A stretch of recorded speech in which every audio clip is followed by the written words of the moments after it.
మీరన్నట్టు నేను ఒప్పుకుంటాను సార్. లక్ష్యం కోసం దిగుతాం చాలామంది. అంటే సినిమా ఇండస్ట్రీనే ఉదాహరణకు చెప్దాం మనం.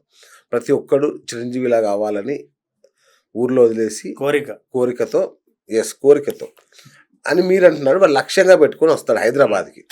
ఫస్ట్ చిరంజీవిలోనే నేను కూడా చిరంజీవిలాగా అవుతాను అని థియేటర్‌లో అనుకుంటాడు. అది కోరిక. వెంటనే ఇంట్లోంచి డబ్బులు తీసుకొని ఎవరికి చెప్పపెట్టకుండా హైదరాబాద్ రైలు ఎక్కేస్తాడు. అది లక్ష్యం దిశగా మొదటి అడుగు పడుతుంది. కానీ అతను జూనియర్ ఆర్టిస్ట్‌గానే అతని లైఫ్ అక్కడ ఎండ్ అయిపోతుంది. దీన్ని ఎట్లా చూడాలి మనం? ఒకరెవరైనా సరే లక్ష్యం సాధించకపోవడానికి ప్రధానంగా 3 కారణాలుంటాయి. Sir. Number 1 belief system. Okay. నేను ఎలాగైనా అవుతా. ఎందుకను? అవకాశం రానప్పుడు కూడా వస్తుందన్న నమ్మకం బలమైన ఆశతో ఉంటది. ఓకే. అది ఉన్నవాడికి ఏం చేస్తదంటే మీకు ఒక సైంటిఫిక్ ఫ్యాక్ట్ చెప్తాను. మీరు ఏది నమ్మారో బ్రెయిన్‌కి ఒక డ్యూటీ ఉంటది. ఓకే. మన బ్రెయిన్‌కి దాని ప్రధానమైన డ్యూటీ ఏంటంటే మీరు దేన్ని బలంగా నమ్మారో నమ్మిన దాన్ని ఎవిడెన్సెస్, ప్రూఫ్స్ చూపించడమే దాని పని. ఓకే. మీరు ఏది నమ్మారో అదే కనపడేటట్టు చేయటమే దాని పని. ఓహ్! ఓకే. మీరు ఏది బలంగా నమ్మారో మీ చుట్టూ అవే ఉన్నట్టు మీకు కనిపించేటట్టు చేయడమే బ్రెయిన్ పని. కరెక్ట్. ఓకే. అందుకే మీరు ఏదైనా కారు కొనాలనుకున్నారో, ఓ వ్యక్తిని కలవాలనుకున్నారో బలంగా ఇలా సేమ్ బ్రాండ్ కనిపిస్తుంది, నేను ఇదే కలరే అనుకున్నా. అరే ఎక్కడ చూసినా మన కారు అనుకున్న కారే కనిపిస్తుంటది నిజంగా. చాలా మంది కొన్నారే, యాక్చువల్గా వాళ్ళు రోజు తిరుగుతున్నారు కానీ మనం గమనించలేదు. ఈ రోజు మీకు కనిపించారు. సో బ్రెయిన్ అది. మీరు బలంగా నమ్మితే మీకు అవకాశాలు కనిపిస్తుంటాయి. ఓకే. అవకాశాలు కనిపించాయి. సెకండ్ థాట్స్, మీ ఆలోచనలు చాలా ఇంపార్టెంట్. మీరు ఏ అవకాశం మిస్ అయినా ఇది మంచి అవకాశం కోసమే, ఇంకో మంచి అవకాశం కోసం ఇది మిస్ అయిందని అనుకునే నమ్మకమా, అవకాశం మిస్ అయితేనే డిసప్పాయింట్ అయిపోయి అప్పుడు మీ నమ్మకం మీద మీకు అనుమానం వస్తుంది. ఎగ్జాక్ట్లీ, నేను అదే అడగబోతున్నాను. ఎప్పుడైతే అనుమానం వచ్చిందో అది నెగటివ్ ఫ్రీక్వెన్సీ. మీ ఆలోచన మీద, మీ లక్ష్యం మీద మీకే అనుమానం కలిగిందో ఇక ఈ ప్రపంచం మీద మీ మీద నమ్మకం ఎందుకు కలుగుతుంది? మీ మీద మీకే అనుమానం కలిగింది. అరే నా లక్ష్యం కరెక్టేనా, ఈ అవకాశం పోయిందే, ఉండొచ్చా లేదా అని మీరు ఇన్ని డౌట్లు పడ్డారంటే అర్థం ఏంటంటే మైండ్ తగ్గుతుంది. అరే మనవాడు బలంగా లేడు, కొంచెం అనుమానిస్తున్నాడు, వేరే అవకాశాలు చూపి. ఈ లోపల ఎవరో వచ్చి ఎందుకు రియల్ ఎస్టేట్లో బాగానే ఉంది కదా అంటాడు. సగం కాలు సినిమాలో పెట్టి సగం కాలు రియల్ ఎస్టేట్లో పెడతాడు, చివరికి ఎక్కడో తేలుతాడు. సో మొట్టమొదటిది అది నమ్మకం అనేది తప్పు. రెండవది ఏంటంటే విజువలైజేషన్ అనేది. ఇప్పుడు మనం మాట్లాడుతున్నది ఇది చాలా దగ్గరగా మీ ప్రశ్న. నన్ను నేను హీరో కావాలని అనుకోవటానికి, ఇమాజిన్ చేసుకోవటానికి, విజువలైజ్ చేయడానికి చాలా తేడా. డీప్ విజువలైజేషన్ ఏంటంటే మిమ్మల్ని మీరు రోజు హీరోలాగే చూసుకోవటమే కాకుండా మీకు తెలియకుండా మీ బాడీ లాంగ్వేజ్లో తేడా వస్తుంది. మీరు ఫీల్ అవ్వడం మొదలు పెడతారు. మీరు ఫీల్ అవ్వడం, మాట్లాడడం, అసలు అట్లాంటి పరిస్థితులను అట్రాక్ట్ చేయడం మొదలు పెడతారు. మీరు ఎవరైనా సక్సెస్ఫుల్ పీపుల్ని అడిగితే వాళ్ళ కోరిక ఎంత బలంగా ఉన్నిందో ఆ బలమైన కోరికకు అనుగుణంగానే అవకాశాలు వాళ్ళని ఎలా తలుపు తట్టాయో వాళ్ళు చెప్తారు. సినిమా ఇండస్ట్రీ అంటే అందరూ చూసేది హీరోనే. మీకు తెలీదు, చాలా మనకి ఎగ్జాంపుల్స్ ఉంటాయి. నేను హీరో కావాలని వచ్చి ఇక డైరెక్టర్ అయ్యాను.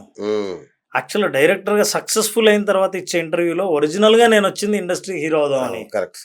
యాక్చువల్గా నేను రైటర్ అయిదామని వచ్చాను కానీ డైరెక్టర్ అయిదామని అనుకోలేదు. మనకు ఒకటి పాపులర్ ఉంటుంది, డాక్టర్గా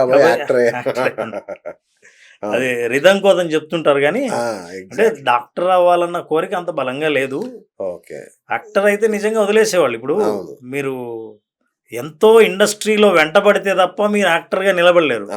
మీరు పడ్డారు అట్లా, డాక్టర్ వృత్తిని వదిలేశారు కాబట్టి డాక్టర్ కాలేకపోయారని. లేకపోతే 2-3 సార్లు ఎంట్రన్స్ రాసి ఎంబీబీఎస్ సీట్ వచ్చేదాకా వదిలేవాళ్ళు కాదు. రైట్. అదే సార్, నేను హీరో అవుదామని లక్ష్యంగా, కోరిక కాదండి, అది లక్ష్యంగా మార్చుకొని నేను డబ్బులు ఖర్చు దొంగతనం మా ఇంట్లో చేసైనా సరే హైదరాబాద్ పారిపోయి వచ్చి కృష్ణానగర్లో చెట్ల కిందనో లేదంటే ఆ క్యాన్సర్ హాస్పిటల్ దగ్గర లంచ్ చేస్తునో ఎలాగోలా గడిపాను. కానీ 20 ఏళ్ళు ట్రై చేసిన చివరికి నేను జూనియర్ ఆర్టిస్ట్గా మాత్రం స్థిరపడగలిగా. ఇది నేను విజయం సాధించినట్ట. మనిషికండి ఒక ఆలోచన ఊరికే ఉండనివ్వదు. ఓకే. ఒకే ఆలోచన, ఆ ఆలోచన ఏమీ సాధించకుండా ఆలోచన మాత్రం అట్లాగే ఉంది అంటే మీ ప్రయత్న లోపం ఉంది అని అర్థం. సార్. లేదు సార్ నేను ప్రయత్నం చేస్తూనే ఉన్నాను. వాళ్ళని వీళ్ళని అడుగుతూనే ఉన్నాను అని. హ్మ్. దీనికి ఏంటంటే మనం స్మార్ట్ ప్రిన్సిపల్ చెప్తాం. ఓకే. ఒకటి చాలా స్పెసిఫిక్. ఓకే ఆ! హీరో అవ్వాలని. ఆ! సార్. మెజరబుల్. ఏంటి మెజరబుల్? అంటే మీ ప్రయత్నాలని కొలవచ్చా? హ్మ్. ఫర్ ఎగ్జాంపుల్ లాస్ట్ ఇయర్ మీ ప్రయత్నాలకి, ఈ ఇయర్ ప్రయత్నాలకి ఏమైనా ముందుకు సాగిందా మీ జీవితం? ముందుకు సాగేటట్టు మీరు ప్రయత్నాలు చేశారా లేదా? అది ఎలా మెజర్ చేయొచ్చు? ఎన్ని పరిచయాలు పెరిగాయి? ఎన్ని స్టోరీల్లో మీరు ఇన్వాల్వ్ అయ్యారు? ఏమైనా జూనియర్ ఆర్టిస్ట్‌గా గాకుండా స్క్రిప్ట్‌ని అర్థం చేసుకోవడం, భాషను అర్థం చేసుకోవడం, లేదా ఇంకా కొంచెం కో డైరెక్టర్‌గా, అసిస్టెంట్ డైరెక్టర్లతో మాట్లాడడం ఇట్లాంటివి ఏమైనా చేశారా? హ్మ్. అంటే రైట్. రైట్. హీరోగా వెళ్ళడానికి ఉన్న అవకాశాలు. హ్మ్. ఇది మెజరబుల్. అచీవబుల్. అచీవబుల్లా కాదా? యెస్. ఎవరైనా హీరో అవ్వచ్చు. అది achievable. Reasonable or realistic. Sir దీనిలో ఒక్కటి సారీ. ఇప్పుడు 'సుహాస్' అని ఒక హీరో ఉన్నాడు చూసారు కదా! అవును. అతన్ని 'తొలినాళ్ళలో' మీరు చూసుంటారు కదా! హ్మ్. అతను హీరో అవుతాడని అతను ఎలా కలగన్నాడు సార్ అసలు? అది ఎలా లక్ష్యంగా పెట్టుకున్నాడు అనేది నాకొక డౌటు. హీరో 'సునీల్' గావచ్చు, హ్మ్. ఈవెన్ రజనీకాంత్ అయినా సరే. నేను హీరోను అని ఎలా నమ్మారు సార్ వాళ్ళు? నమ్మి సాధించారు గూడా. అది నాకు ఆశ్చర్యం. అవును. వాళ్ళు నమ్మింది హీరో ఫిగర్‌ని గాదు. Okay. They realise the talent. Okay. ఈ టాలెంట్‌కి ఒక రూపం ఇస్తే అది హీరో అయ్యాడు. హ్మ్. మీకు అర్థమైందా? నేను సాధించాలని అనుకున్నదంటే నా టాలెంట్‌కి గుర్తింపు. ఓకే. అది ఏ రూపంలో అయినా అవ్వచ్చు. ఆయన హీరో రూపంలో ఆయన గుర్తింపు వచ్చింది.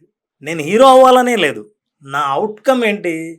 నాకున్న ప్రజ్ఞని ప్రపంచం గుర్తించాలి. అది డైరెక్టర్‌గా గుర్తించొచ్చు, రైటర్‌గా గుర్తించొచ్చు. ఒక పాట రాస్తే పాట పాపులర్ అయ్యే సాంగ్ రైటర్ కూడా గుర్తింపు పొందొచ్చు. అవును. సో, ఆ గుర్తింపు పొందడం అన్న కోరిక ఉందే వాళ్ళని హీరోగా చేస్తుంది. హ్మ్.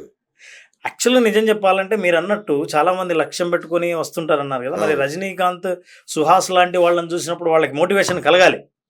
ఎగ్జాక్ట్‌లీ. అదే సార్ ఎక్కడ మిస్ అవుతుంది మరి? ఆ! వీళ్ళు సాధించినప్పుడు 98% మంది అలాగే మిగిలిపోతున్నారు గదా! వాళ్ళ దగ్గర ఎక్కడ లోపం జరుగుతోంది? లోపాలు ప్రధానంగా 2 చెప్పొచ్చండి. సార్. ఒకటంటే బిలీఫ్ సిస్టమ్. ఓకే. బిలీఫ్ వాళ్ళకున్న సిస్టమ్. నమ్మకం. హ్మ్. నమ్మకం ఎంత బలమైంది అనేది ఇంపార్టెంట్. అంటే రైట్. నమ్ముతున్నావా నువ్వు? లేదా పరిస్థితులు కొంచెం అటు ఇటు వస్తే డౌట్ పడుతున్నావా అన్నది. హ్మ్. ఈ విషయం ఎట్లాంటిదంటే అండి, మీకు ఒక గొప్ప అవకాశం ఇచ్చే ముందు మీకు అర్హత ఉందా లేదా అని పరీక్షిస్తది. ఓహ్! ఆ పరీక్ష ఎట్లాంటిదంటే ఇబ్బందుల ద్వారా పరీక్షిస్తది. అది ఓకే. ఎట్లా? మీరు అనుకున్నది ఏది తీరకున్నా సరే మీరు పట్టుకొని ఎంత ఉంటారో చూద్దాం. ఓహోహో! మీ కోరిక తీరకపోయినా సరే పట్టుకొని ఎట్లా ఉంటారో చూద్దామని. యమధర్మరాజు భర్త ప్రాణాలు తీసుకుపోతుంటే భార్య వదలకుండా పట్టుకొని ఉంటే యమధర్మరాజు కూడా ఆయన పద్ధతులు వదిలేసి వదిలేసి రూల్స్ పాలసీని సృష్టి వదిలేసి నియమాల్ని సృష్టి ఉల్లంఘించి ఉల్లంఘించి కూడా ప్రాణాలు వెనక్కి ఇచ్చాడు. ఎందుకంటే అబ్బబ్బా! నువ్వు ఎంత సూపర్. గట్టిగా ఉంటావు అని చూడడానికి. అవును.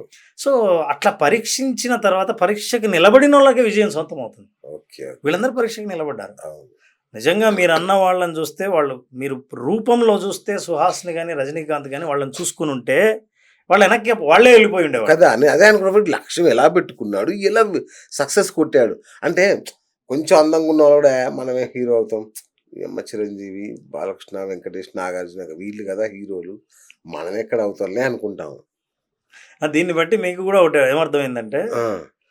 హీరో కావాలనుకుని హీరోలాగా ఉండడమే కాదు కావాల్సింది. ఎగ్జాక్ట్‌లీ.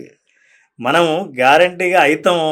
మన దగ్గర టాలెంట్ ఉందని వాళ్ళ మీద వాళ్ళకి నమ్మకం. Yes. Belief system. Belief system చాలా ఇంపార్టెంట్. ఓకే. నేను ఇంతకుముందు చెప్పినట్టు బిలీఫ్ సిస్టమ్ మనకి అవకాశాలని కనిపించేలా చేస్తది. హ్మ్.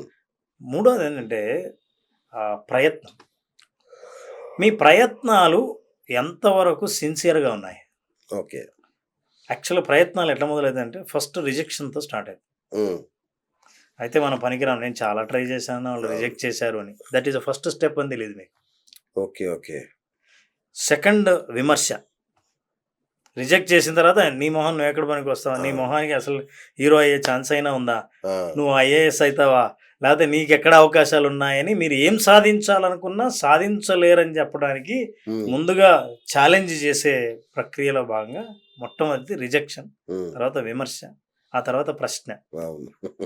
నువ్వెలా అవుతావో చెప్పు. అవును. బాలసుబ్రహ్మణ్యం తిట్టారు. అమితాబ్ బచ్చన్ తిట్టారు. అది మాకు తెలిసిన ఉదాహరణలు అవునా? అవన్నీ. వీళ్ళందరూ యాక్చువల్‌గా రిజెక్ట్ కూడా చేయబడ్డారు. అదే ఆ! సీరియస్‌గా అవును. కానీ రిజెక్ట్ చేస్తూనే వెనకడేయలేదు వాళ్ళు. ఎగ్జాక్ట్లీ. బహుశా మీరు ఎవరైనా ఎక్కడైనా ఆగిపోయినారని అనుకున్న వాళ్ళు, నేను ఎక్కడైనా నా ప్రయత్నాలు డిస్కరేజ్ అయ్యి ఆపేసానా అనేది ఇంపార్టెంట్. ఓకే. డిస్కరేజ్ అయ్యి నిన్నటిదాకా చేసిన ప్రయత్నాలు ఎప్పుడైతే ఆపేస్తావో అవకాశాలు టక్కున వెనక్కి పోవడం మొదలు పెడతాయి. ఓకే. సో మీ ప్రయత్నం బలంగా ఉండడం ఏంటంటే మీరు కంటిన్యూస్గా ప్రయత్నిస్తున్నారా లేదా అన్నది. అవును. మీ ప్రయత్న లోపంని చూడండి. తర్వాత టైం బౌండ్, ఇది మీకంటూ చెప్పండి. ఒక టైం ఉండాలి. ఓకే. ఇప్పుడు నేను సిటీలో బయలుదేరి ఎక్కడికైనా వెళ్ళాలని అనుకుంటే ఎన్ని గంటలకు వెళ్ళాలి అని ముందే బయలుదేరే ముందు అనుకుంటే ఏ రూట్లో వెళ్తే అన్ని గంటలకు వెళ్తానో ఆ టైంలో ఉండడానికి నేను ఏమేం చేయాలో ఎన్నో ప్లాన్స్ ఉంటాయి. నేను బండిలో పోవాలా, బస్సులో పోవాలా, కారులో పోవాలా, ఆటోలో పోవాలా, ఇప్పుడే బయలుదేరాలా, ఇంకాసేపు ఉండి బయలుదేరొచ్చా, ఈ ప్లాన్స్ అన్నీ ఎప్పుడు ఉంటాయంటే ఎండ్ ప్లాన్ నాకున్నప్పుడు ఎన్ని గంటలకు చేరాలి అని, ఏ టైంకంతా నా అవకాశాలు నేను పొందాలి అని అనుకునే ప్లాన్ మీకుంటే అంటే టైం బౌండ్ లేకుండా ప్రయత్నిస్తూనే ఉన్నాను అని అంటే అది కూడా అట్లనే మీతో పాటు అట్లా వస్తూ ఉంటుంది.